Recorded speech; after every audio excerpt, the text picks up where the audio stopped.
دعا دینے سے پہلے صدقہ دیں. صدقہ اتنی اہم چیز ہے کہ چھٹے امام جعفر صادق علیہ السلام فرماتے ہیں کہ اللہ فرماتا ہے کہ ہر چیز لینے کے لیے میں نے دوسروں کو فرشتوں کو موکل کیا ہوا ہے، مگر صدقہ میں خود اپنے ہاتھ سے لیتا ہوں، اور جو ایک یا آدھا خرمہ بھی صدقہ کرتا ہے تو میں صدقے کو گھوڑے کے بچے کی مانند تربیت و پرورش کرتا ہوں. جب قیامت میں ملاقات ہوگی تو صدقہ دینے والا دیکھے گا کہ وہ مثل کوہ احد کے بڑا ہو گیا ہے. اچھا، صدقہ دیں. دیکھیے آپ دعا میں کیا کر رہے ہیں کہ طلب کر رہے ہیں کوئی چیز، اور صدقے میں آپ کسی کو کوئی چیز عطا کر رہے ہوتے ہیں. یعنی جب پہلے آپ عطا کر دیں کسی کو تو پھر ایک منہ بھی آپ کا اللہ کے سامنے پڑے گا کہ وہ بھی آپ کو عطا کرے. یعنی خود تو بچا کے اپنے پیسے کو رکھ رہے ہیں، خود تو حاجت مندوں اور ضرورتوں سے منہ موڑ کر منہ چھپائے پھر رہے ہیں، اور پروردگار سے ساری چیزیں مانگ رہے ہیں آپ. تو اس کے اندر ایک فلسفہ بھی ہے کہ صدقہ دینا کے معنی خود بھی دوسروں کو کچھ عطا کرو تاکہ اللہ آپ کو عطا کرے. صدقہ دیں. تو بہرحال اگر دعا کرنے سے پہلے صدقہ دیا جائے تو آپ خود دیکھیں گے کہ وہ دعا لازمی قبول ہو جاتی ہے. صدقہ ایک بہت اہم چیز ہے. اور یہی جبھی روایت میں یہ بات آئی ہے کہ حضرت امیر علیہ السلام فرماتے ہیں کہ تمہارے لیے ضروری ہے کہ صدقہ دو تاکہ کنجوسی کی پستی سے نجات پاؤ. یعنی خود تو دوسروں کے لیے کنجوس بنے ہوئے ہو اور اللہ آپ کے لیے اپنی فیاضی دکھاتا رہے، ایسا تو نہیں ہوگا نا. یعنی اللہ تو خیر اپنے فیض کو دکھاتا ہی ہے، لیکن یہ کہ کم سے کم آپ کی بھی ذمہ داری یہ ہے کہ لوگوں کے اس طرح سے کام آئیں. اور ایک یہ والا بیماری جو ہے کنجوسی کی، یا اگر مثلا نکال بھی رہے ہیں تو وہ بس سوچ رہے ہیں کہ 4 آنے اور 8 آنے جو ہے وہ دے دی ہیں کسی کو تو بس یہ کافی ہو گیا ہے، بس اب ہماری کروڑوں کے جو دعائیں جو ہیں وہ پوری ہو جانی چاہیے. چونی دے کے اور کروڑوں کی جو ہے وہ آپ توقع کر رہے ہوتے ہیں. تو ہمیشہ اس کے مطابق بھی ہوتا ہے. یعنی حسنات الابرار سیئات المقربین، نیک لوگوں کی نیکیاں مقربین کے نزدیک گناہ ہوتی ہیں.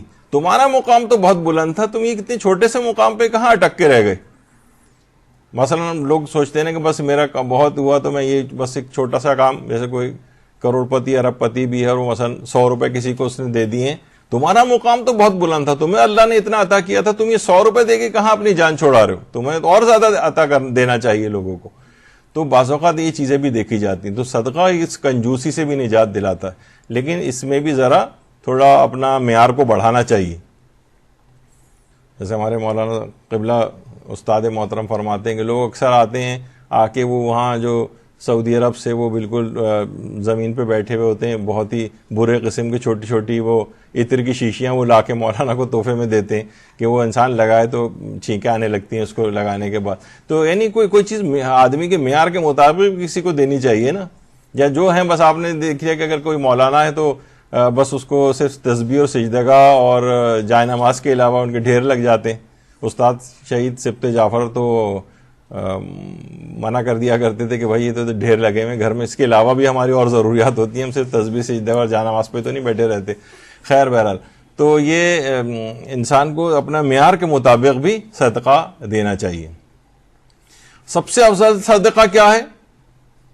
پیغمبر اکرم فرماتے ہیں سب سے افضل صدقہ یہ ہے کہ جو اپنے پریشان حال نسبی رشتہ داروں کو دیا جائے. ہمارے یہاں کیا ہوتا ہے کہ ساری فیاضی غیروں کے اوپر بہت دکھائی جا رہی ہوتی اور قریب ترین رشتہ دار اس سے محروم ہوتے ہیں. لوگ ان سے صرف نظر کر رہے ہوتے ہیں، بلکہ کہتے ہیں بہت ہے اس کے پاس، یہ ایسے ہی اپنے حال کو بنا کے رکھتا ہے کچھ بھی، جبکہ وہ بیچارے ضرورت مند ہوتے ہیں اور نیکیاں کر رہے ہوتے ہیں کہاں؟ بالکل دور پرے کے افراد کے اوپر جو قریب ترین ہیں. ایک تو یہ سب سے افضل صدقہ، یا بہت سی روایت میں یہ بھی کہا گیا ہے، یہ اس طرح سے بھی ترجمہ کیا گیا ہے کہ پیغمبر نے فرمایا دھتکارے ہوئے رشتہ دار کو صدقہ دینا. بہت سے رشتہ دار ایسے ہیں مالی اعتبار سے بہت کمزور ہیں، غریب ہیں، ان کو بلایا تو جاتا ہے قہراً اور جبراً اپنے پروگرامز میں، لیکن یہ کہ بہرحال ان کا مناسب حال، ہاں مالدار لوگ ہوں، صاحب حیثیت ہوں اور ان کی بڑی پروٹوکول ہوا کرتا ہے عام طور پر، لیکن جو بیچارے غریب اس طرح کے ہوتے ہیں ان کو انہیں ایک لحاظ سے دھتکارا ہوا، تو ان کی بڑھ کر آگے ان کی کرنی چاہیے کمک کہ وہ اس سے گرداب سے باہر نکلیں اور اپنی بہتری کی طرف معاشرے کے اندر مقام کے اندر آئیں. یہ نہیں کہ ان کو بھی صرف 1500 دے کے ان کو ہمیشہ فقیر بنائے رکھنا. ان کی بھی کچھ اپلفٹنگ کرنی چاہیے کہ وہ اپنے مقام کو اپنے بہتر بنائیں اور حالات کو اپنے مستقل بنیادوں پر صحیح کریں. اچھا، صدقے کی بھی اقسام ہے نا. ایک صدقے کی قسم یہ ہے کہ لوگوں کو اذیت دینے سے بچو. کسی کو کوئی زبان سے اذیت نہ دو، کسی کو نقصان نہ پہنچاؤ، کہ یہ وہ صدقہ ہے جو تم اپنے لیے دے رہے ہو. یعنی عام طور پہ یہ ہوتا ہے نا کہ صدقے میں کسی اور کو کچھ دیا جاتا ہے، لیکن ایک صدقہ ایسا ہے جو تم اپنے لیے، جو اپنے آپ کو دے رہے ہو، وہ ہے کہ بس لوگوں کو اذیت دینے سے بچے رہو. کسی کو کوئی زبان سے کوئی تکلیف نہ پہنچے، کسی عمل سے آپ کے تکلیف نہ پہنچے. یہ ایک مستقل صدقہ ہے جو ہر وقت آپ دے رہے ہیں اور ہر وقت اس سے فیض اٹھا رہے ہیں. اور یہ اچھا، جب اس قسم کا کوئی اتنا بے ضرر شخص ہو جائے گا تو اس کی بھی دعائیں بہت جلدی قبول ہوتی ہیں. کسی کو بھی نقصان ہی نہیں پہنچا رہا ہے تو یہ افضل ترین، یہ بھی صدقہ شمار کیا گیا. بے علم کو علم سکھانا بہت بہترین صدقہ ہے. یہ بے علم کو علم سکھانا، اس سے خود، یعنی آپ الگ سے کوئی دعا بھی اپنے لیے نہیں کریں گے، آپ دیکھیں گے کہ آپ کے لیے مشکلات خود بخود حل ہوتی چلی جائیں گی. خود بخود پتہ چلا کہ کتنی مصیبتیں آنی تھیں جو ٹل گئیں، جو آپ کو پتہ بھی نہیں چلی. کون سی ایسی بیماریوں میں مبتلا ہونا تھا آپ نے، کتنے لوگ بیماریوں کے اندر مبتلا ہوئے پچھلے دنوں، لیکن مثلا آپ بچی رہیں. کتنی ایسی چیزیں کہ انسان بعض اوقات ان کا شکریہ ادا نہیں کرتا ہے کہ جو اس پر آنی تھیں، لیکن کچھ ایسے اعمال آپ سے پروردگار نے توفیق دی، آپ کو انجام دلوا دی کہ وہ خود بخود وہ بلائیں پہلے آئے بغیر ٹل گئیں. تو یہ اس کے اندر سے ایک ہے علم سکھانا. بے علم کو علم سکھانا، یہ خود ایک بہترین صدقہ شمار ہوتا ہے. پھر اگلی جو دعا کو قبول کرنے کی جو شرائط ہیں ان میں سے ایک ہے کہ دوسروں کے لیے پہلے دعا کرے پھر اپنے لیے دعا کرے. دوسروں کے لیے پہلے پھر اپنے لیے. پیغمبر اکرم صلی اللہ علیہ وآلہ وسلم صلی اللہ علیہ محمد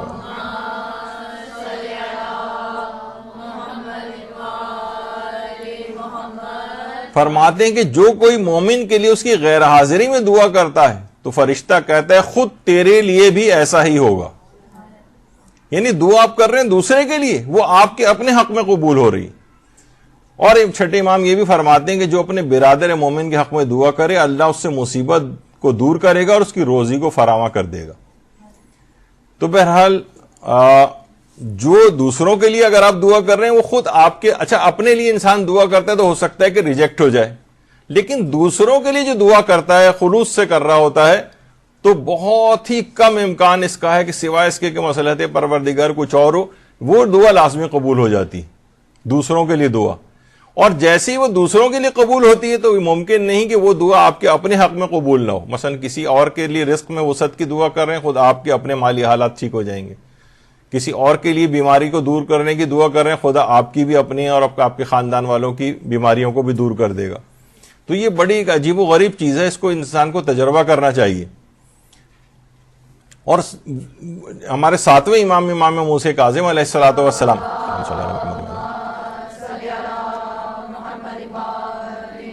امام موسیٰ کاظم علیہ السلام فرماتے ہیں جس دعا کی قبولیت کی زیادہ امید کی جا سکتی ہے اور وہ بہت جلدی قبول ہوتی ہے، وہ یہ ہے کہ کسی کے پیٹھ پیچھے انسان دعا کرے. پیٹھ پیچھے برائیاں تو بہت ہوتی ہیں لیکن پیٹھ پیچھے دعاؤں کا بھی ایک تصور ہونا چاہیے. یہ بہت ہی جلدی قبول ہونے والی چیزوں میں سے. اور جب وہ اس کے اپنے حق میں قبول ہو جائے گی، یعنی جس کے لیے دعا کر رہا ہے، تو یہ شخص خود بھی، جیسے کہ آپ نے اس سے پہلے سنا کہ فرشتے کہتے ہیں تیرے حق میں بھی ایسا ہی ہو، تو یہ اس کے اپنے حق میں بھی قبول ہو جائے گی. اور یہ بہت ہی جلد قبول ہونے والی چیزوں میں سے ایک ہے، دعاؤں میں سے. یہی وجہ ہے کہ آیت اللہ سید محمد حسین طباطبائی صاحب تفسیر المیزان یہ فرماتے ہیں کہ مجھے یاد نہیں پڑتا کہ میں نے پوری اپنی زندگی میں اپنے لیے کبھی کوئی دعا مانگی ہو. جو دعائیں مانگی ہیں دوسروں کے لیے مانگی ہیں اور خود بخود دماغ میں یہ آتا ہے کہ یہ اب میرے اپنے حق میں بھی قبول ہو جائے. یعنی آپ کو مثلا کسی لڑکی کی شادی کا کوئی رشتہ والا کوئی مسئلہ ہے، وہ دیگر جو بے شادی شدہ ہیں ان کے لیے دعائیں کرے، خود اس کے اپنے حق میں وہ چیز قبول ہو جائے گی اور بہت تیز رفتاری کے ساتھ قبول ہو جائے گی. کیونکہ دوسرے کے حق میں، ابھی آپ نے سنا کہ امام فرماتے ہیں کہ بہت تیزی اور جلدی سے دعا قبول ہوتی ہے اگر دوسرے کے حق میں کی جائے. اور فرشتہ وہاں پر یہ کہہ رہا ہوتا ہے یہی تیرے لیے بھی قبول ہو جائے. تو یہ بہت آیت اللہ طباطبائی فرماتے تھے کہ مجھے یاد ہی نہیں پڑتا کہ میں نے اپنے لیے کبھی کوئی دعا کی ہو.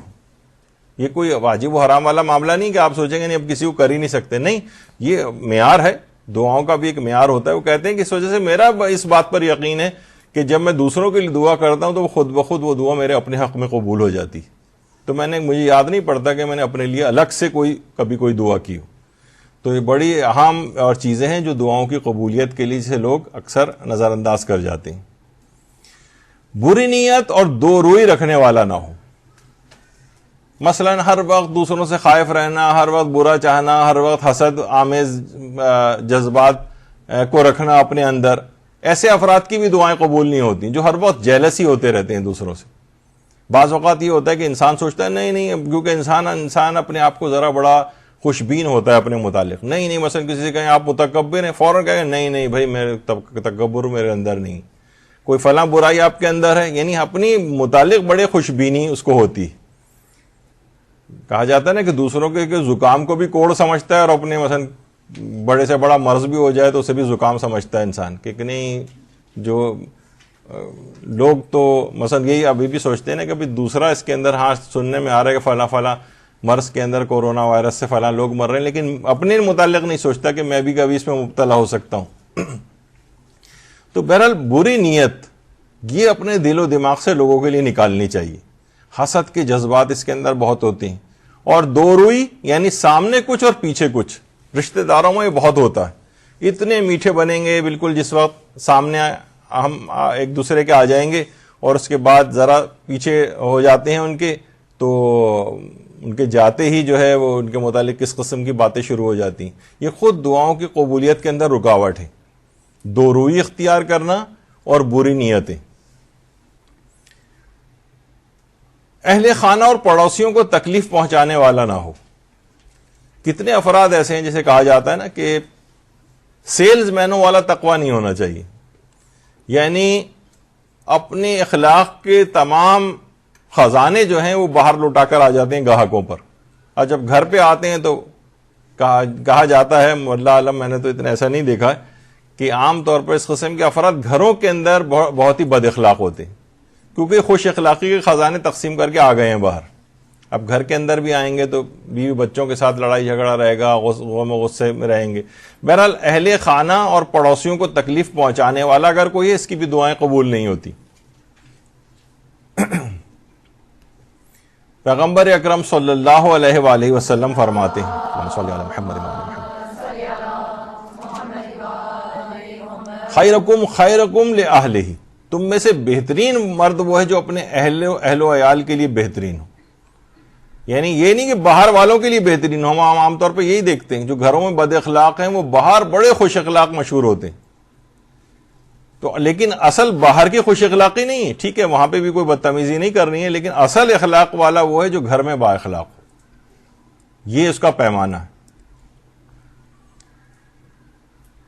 اور یہ بھی امام نے فرمایا جو شخص کسی مومن کی کوئی تکلیف دور کرے گا اللہ اس سے آخرت کی تکلیفیں رفع فرما دے گا, اور وہ قبر سے ٹھنڈے کلیجے کے ساتھ باہر نکلے گا. یعنی دوسروں کی تکلیف پہنچانے والے نہ ہوں, تکلیفیں رفع کرنے والے بنے. جب یہاں لوگوں کی حاجات پوری کر رہے ہیں, مثلا کوئی تکلیف میں اس کی حاجت ہے کہ اس کی تکلیف رفع ہو, آپ اس کی تکلیفیں رفع کر رہے ہیں تو اب آپ کی بھی تکلیفیں رفع ہوں گی. کہا جاتا ہے نا کہ قیامت کے روز جو سلوک کا چاہتے ہیں کہ پروردگار آپ سے کرے, اس دنیا میں آپ لوگوں کے ساتھ کر جائے گی. آپ چاہتے ہیں کہ اللہ آپ سے بہت رحیم و غفور آپ کے لیے, آپ کے گناہوں کو معاف کرے, یہاں پہ لوگوں کی خطائیں معاف کیجئے. جو چیز آپ اپنے لیے آخرت میں چاہتے ہو وہ اس دنیا کے اندر کرنا پڑے گی لوگوں کے ساتھ. تو بہرحال نہ صرف یہ کہ وہی بات کے تکلیف پہنچانے والے نہیں بننا ہے, بلکہ تکلیفوں کو رفع کرنے والے بنیں گے تو آپ کی خود بخود حاجات پوری ہوں گی. اسی طرح سے پیغمبر اکرم صلی اللہ علیہ وآلہ وسلم یہ فرماتے ہیں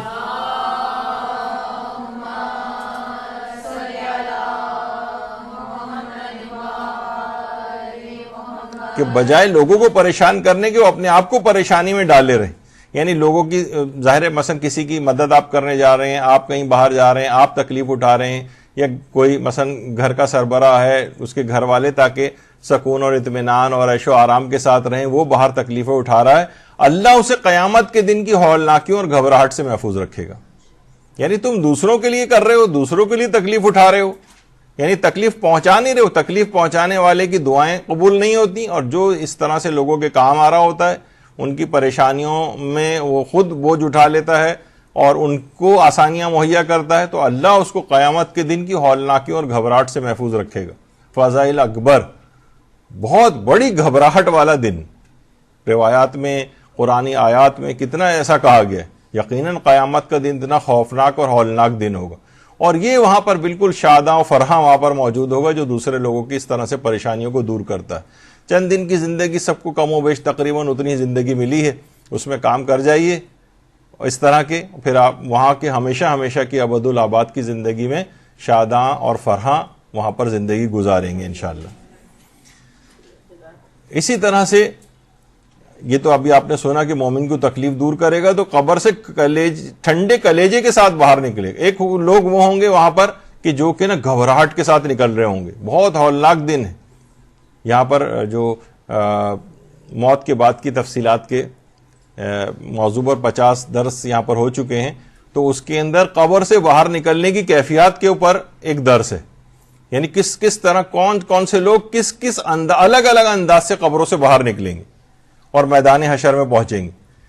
تو بہرحال اس وقت انتہائی گھبراہٹ، شدید پریشانی کا عالم ہوگا، لیکن اس دنیا میں طریقے بتا دیے گئے ہیں، پرچہ آؤٹ ہو چکا ہے، اور پہلے سے ہر چیز بتا دی گئی ہے کہ وہاں کون کون سی چیزیں فائدہ پہنچانے والی ہیں، کون کون سی چیزیں نقصان پہنچانے والی ہیں۔ تو مومنین کی تکالیف کو دور کیجیے، اللہ آخرت کی تکلیفوں کو اس انداز سے رفع فرمائے گا کہ انسان ٹھنڈے کلیجے کے ساتھ قبر سے باہر نکلے گا، یعنی بالکل کوئی مسئلہ ہی نہیں ہوگا، کوئی پریشانی، کوئی گھبراہٹ ہوگی ہی نہیں، سب کام پہلے سے وہ کر کے آ چکا ہے۔